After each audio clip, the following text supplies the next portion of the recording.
আমাদের Times higher education র্যাঙ্কিংয়ে 800-র মধ্যে একটা বিশ্ববিদ্যালয় জায়গা পায় নাই বাংলাদেশে। সেটা ঢাকা বিশ্ববিদ্যালয় বলেন কিংবা বুয়েট বলেন, কারো জায়গা হয় নাই। মাননীয় স্পিকার, যেই সরকারি ক্ষমতায় আসে তাদের মধ্যে বিশ্ববিদ্যালয় প্রতিষ্ঠার একটা প্রতিযোগিতা আরম্ভ হয়ে যায়।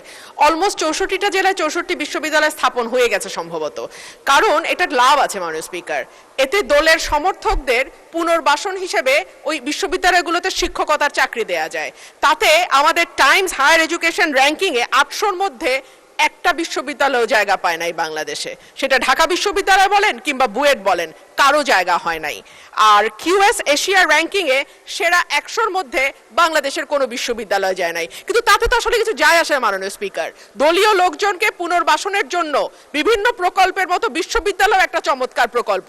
তাতে শিক্ষা থাক বা না থাক, দেশের ছেলেমেয়েরা আন্তর্জাতিক মান তো দূরেই থাক, দেশেও কিছু করে মানে চলবার মতন অবস্থায় এই বিশ্ববিদ্যালয় থেকে বের হয়ে ততটুকু মানসম্মত শিক্ষা তাদের মধ্যে থাকুক বা না থাকুক, তাতে আসলে সরকারগুলোর তেমন কিছু যায় আসে না।